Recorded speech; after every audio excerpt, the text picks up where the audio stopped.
وحید احمد صاحب کہہ رہے ہیں کہ میرا سوال ہے کہ عشاء کی نماز میں سورت پڑھتے ہوئے ایک آیت بھول گیا، پیچھے سے لقمہ دیا گیا، مگر کہتے ہیں کہ میں نے لقمہ نہیں لیا کیونکہ آیت یاد آ گئی۔ کہتے ہیں کہ کیا اس کی وجہ سے سجدہ سہو کرنا ضروری تھا، اور جس نے لقمہ دیا اس کی نماز درست ہوئی یا نہیں؟ سجدہ سہو کے بارے میں ہمیں یہ بات ذہن نشین کر لینی چاہیے کہ سجدہ سہو نماز میں کمی اور زیادتی پر ہے۔ ٹھیک ہے، کوئی رکن رہ گیا ہے، مثال کے طور پہ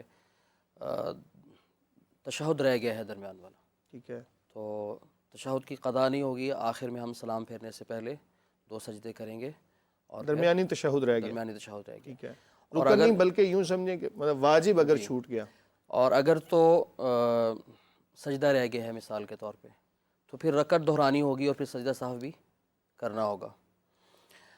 لیکن کوئی آیت بھول جانے سے یا کوئی آیت رہ جانے سے سجدہ سہو لازم نہیں آتا۔ اسی طرح جس نے لقمہ دیا ہے، اگرچہ اس نے غلط دے دیا ہے، تو اس سے اس پر کوئی گناہ نہیں ہے، اس کی نماز بھی ہو گئی ہے، نہ اسے سجدہ سہو کی نماز ضرورت ہوگی۔ جی۔ مطلب کوئی بندہ اگر نماز پڑھا رہا تھا تو اس نے جو مطلق قرات تھیں، جتنی قرات کرنے سے نماز ادا ہو جاتی ہے، اتنی آیات اگر پڑھ لی تھیں، پیچھے سے کسی نے لقمہ دیا تو اس کو بہتر یہ تھا لقمہ نہ دیتا، لیکن اگر اس نے لقمہ دے دیا ہے تو بہرحال اس کی نماز کے اندر خلل واقع نہیں ہوگا۔ بہرحال جہاں تک میرے علم کا تعلق ہے کہ واجب اگر بھولے سے چھوٹ جائے یا فرض 2 فرضوں کے مابین اتنی تاخیر ہو جائے کہ جتنی تاخیر کے درمیان کے وقت میں 3 مرتبہ سبحان اللہ پڑھا جا سکتا ہے، تو ایسی صورت میں سجدہ سہو کیا جاتا ہے۔ اس کے علاوہ اگر کوئی رکن رہ گیا، مثال کے طور پہ نماز کا فرض ہی ادا نہیں ہوا، تو اب تو نماز سرے سے لوٹانا پڑے گی، اس نماز کو دوبارہ پڑھنا پڑے گا۔ آپ احباب بھی اپنے اپنے جو آپ کے فقہ ہے اس کے مطابق عمل کر سکتے ہیں۔ اگلا سوال شامل کرتے ہیں۔ ڈاکٹر صاحب، حبیب شاہ صاحب کا سوال ہے، کہتے ہیں کہ وہ بھی شاہ صاحب ہیں، آپ بھی شاہ صاحب، اللہ تعالیٰ ان کے صدقے سے وطن عزیز پاکستان کی خیر فرمائے۔ وہ سوال کر رہے ہیں کہ کوئی ایسا مجرب وظیفہ یا عمل بتا دیں جس سے جان کی حفاظت ہو۔ فرماتے ہیں کہ ہماری ملازمت پولیس میں ہے اور ہمارے علاقے کے حالات خراب ہیں، لہٰذا ہمیں کوئی وظیفہ وغیرہ بتا دیں جس سے سب ملازمین کی حفاظت بھی ممکن ہو سکے۔ اللہ آپ کو جزائے خیر عطا فرمائے۔ بسم اللہ الرحمن الرحیم۔ یہ تو بڑا بہترین انٹرسٹنگ کویسچن ہے۔ آج کل حفاظت کی تو ضرورت ہر بندے کو بھی ہے، جانور کو بھی ہے، انسان کو بھی ہے، لیکن میرے خیال کے مطابق سب سے بہترین وظائف وہ ہے جو عقائد و جہان صلی اللہ علیہ وسلم نے جو مسنون دعائیں بتائی ہے۔ گھر سے نکل کر ہم کیا دعا پڑھیں گے، بازار میں جا کر کیا دعا پڑھیں گے، اپنی سواری پر بیٹھ کر کیا دعا پڑھیں گے، واش روم میں جا کر کیا دعا پڑھیں گے، باہر نکل کر کیا دعا پڑھیں گے۔ واش روم میں جا کر، واش روم میں جانے سے پہلے وہ دعا، اور نکلتے وقت اللہم انی اعوذ بک من الخبث والخبائث ہے، نکلتے وقت ہے، یہ الحمدللہ ازوان العذاب وہ وغیرہ قسم کی دعائیں ہیں۔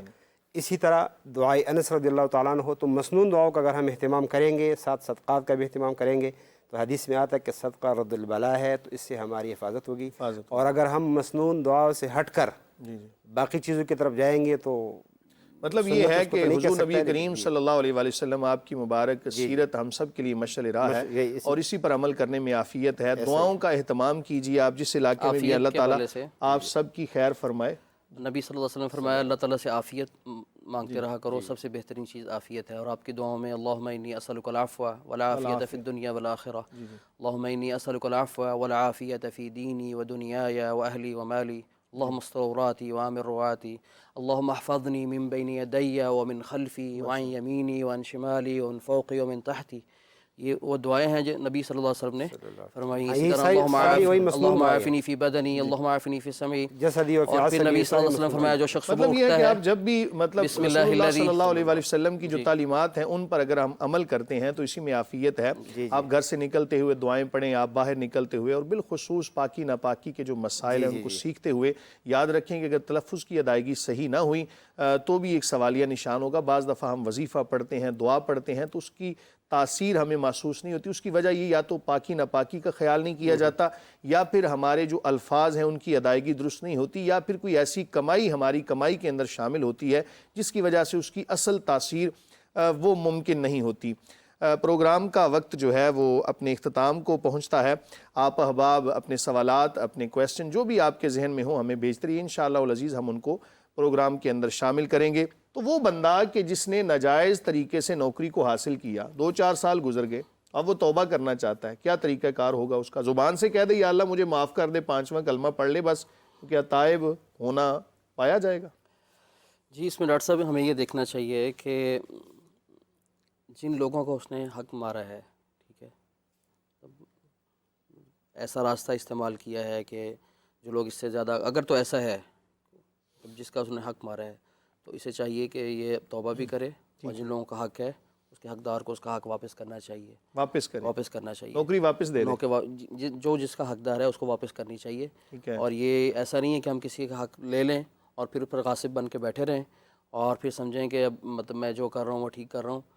میں تو یہ سمجھتا ہوں کہ اس میں توبہ کے ساتھ ساتھ حقدار کو اس کا حق دینا، حقوق ظاہر ہے کہ انسان حقوق جو ہیں وہ تبھی ادا ہوتے ہیں جب آپ نے کسی کا حق لیا ہے۔ اب پروفیسر صاحب اس نے مال جمع کر لیا، 2-4 سال گزر گئے، اور مال بھی اس کے ساتھ اس کو پتہ ہے کہ یہ حرام کا مال ہے، ناجائز ذرائع سے حاصل کردہ ہے۔ یہ تو جملہ بولتے ہوئے بنا زبان کپ کپا جاتی ہے، لیکن آج کل تو صورتحال یہ ہے کہ نہیں دیکھا جاتا مال کہاں سے آ رہا ہے، اور حضور نبی کریم صلی اللہ علیہ وآلہ وسلم کا وہ فرمان بھی ہمارے سامنے آ جاتا ہے کہ ایک زمانہ آئے گا کہ جو مرد ہے نا وہ یہ نہیں دیکھے گا کہ مال کہاں سے آیا کیسے آیا، بس اس کو یہ ہوگا کہ میں نے مال جمع کرنا ہے۔ تو شاید یہ وہی، یقینی طور پہ یہ وہی زمانہ، اسی کے اندر ہم سانس لے رہے ہیں۔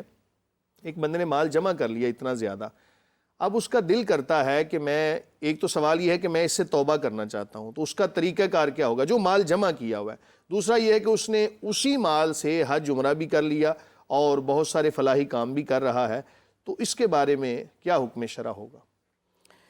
جی مجھے کچھ دن پہلے ایک بھائی اسی طرح مجھ سے انہوں نے سوال کیا کہ میرے پاس سود کے پیسے ہیں، اللہ تعالیٰ معاف اور فرمائے، اللہ تعالیٰ معاف فرمائے اور رحم فرمائے، اور میں توبہ کرنا چاہتا ہوں، اور یہ جو سود کے پیسے میرے پاس پڑے ہیں حافظ صاحب، جی ان کا مجھے کیا کرنا چاہیے؟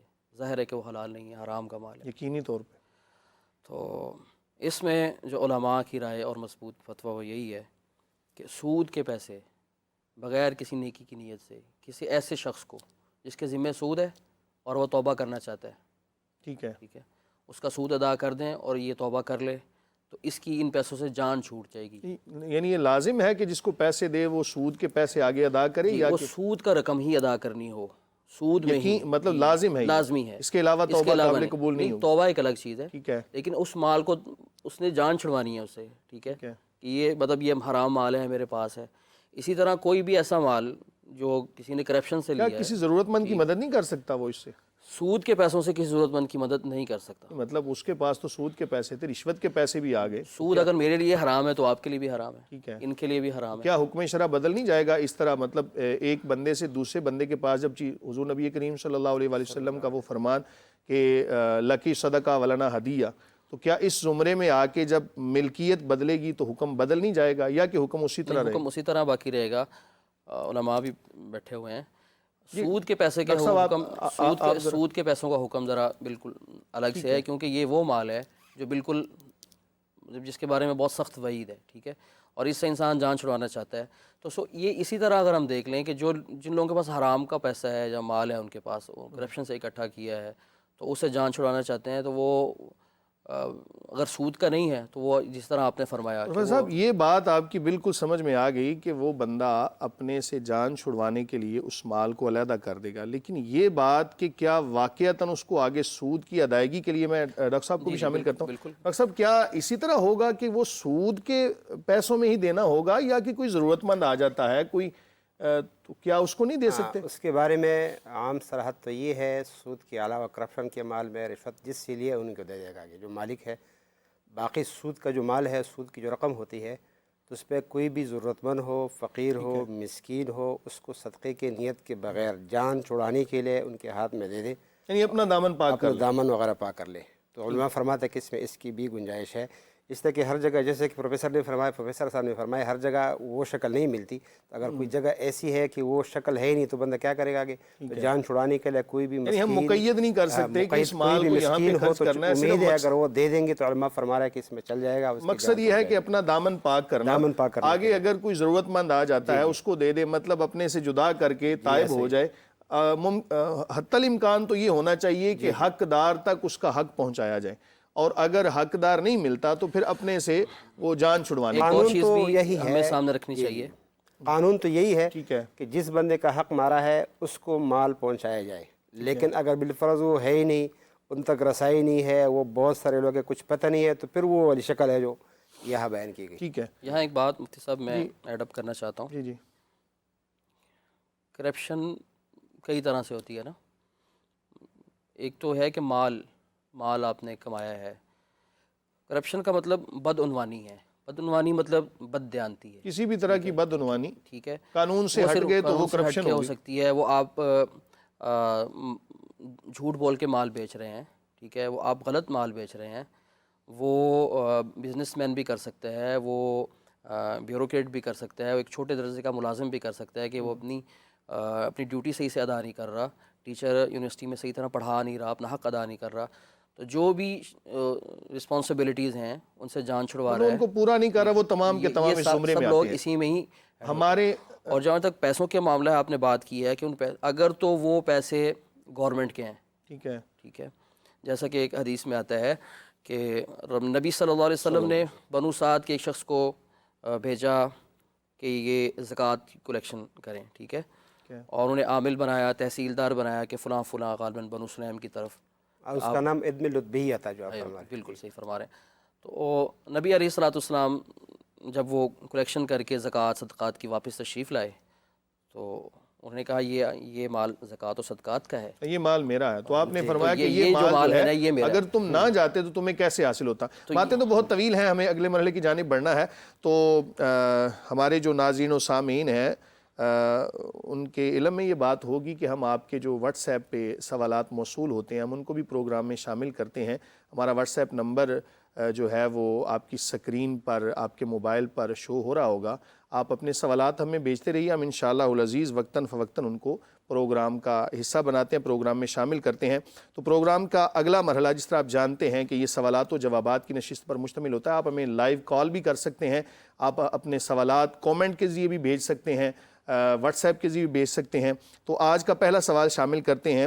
ڈاکٹر صاحب، قاسم علی صاحب کا سوال ہے کہ تقدیر مبرم میں جو لکھا ہے وہ انسان کو مل کے رہنا ہے، تو پھر لوگ دعا اور وظیفہ کیوں کرتے ہیں؟ ماشاءاللہ کویسچن بڑا زبردست ہے. تقدیر کی دو قسمیں ہے، کہ تقدیر معلق اور ایک تقدیر مبرم. مبرم کا معنی ہے کہ اٹل جو لکھا ہے وہی ہوگا آگے. اس میں دعاؤں کے حوالے سے احادیث میں چونکہ آیا ہوا ہے کہ دعاؤں کی برکت سے انسان کی مصیبت کم ہو جاتی ہے، پریشانی ختم ہو جاتی ہے، اللہ تعالیٰ کے ساتھ لنک اور تعلق بندے کا مضبوط ہو جاتا ہے، ایک طرح کا انسان بندے کو حوصلہ مل جاتا ہے. تو تقدیر کی مسلمان کے لیے بہت بڑی فوائد ہے. تقدیر سے پہلے یعنی اس کام کے وقوع سے پہلے انسان وہ ذرائع استعمال کرے، اسباب اختیار کرے، اس کے بعد جو ہو گیا تو پھر وہ سیٹسفائیڈ ہوگا، مطمئن ہوگا کہ لکھا ہوا ہوگا. تو دعا کرنے کا مقصد اللہ تعالیٰ سے لنک، اللہ تعالیٰ سے تعلق، اور دعاؤں کے اندر بہت بڑی طاقت ہوتی ہے. اور بعض دفعہ دعاؤں سے بہت کچھ بدل بھی جاتا ہے. تو اگر یہ ایک انسان کی عادت بن جائے تو پھر ظاہر بات ہے انسان ہر جگہ میں پھر ادھر ادھر نہیں بھاگے گا. وظیفہ کرنا بھی جائز ہے اور دعا کرنا بھی جائز ہے. اس کے ذریعے وظیفے کا مطلب ایک عمل ہے. انسان کو اللہ تعالیٰ نے دنیا کے اندر بھیجا ہے، مستقل عمل کے لیے بھیجا ہے، کردار کے لیے بھیجا ہے. تو اپنے عمل سے، اپنے کردار سے، دعا بھی ایک عمل ہے، اپنی نمازوں سے جو ہے آگے وہ کر لے اور اپنے آپ کو کامیاب بنا لے.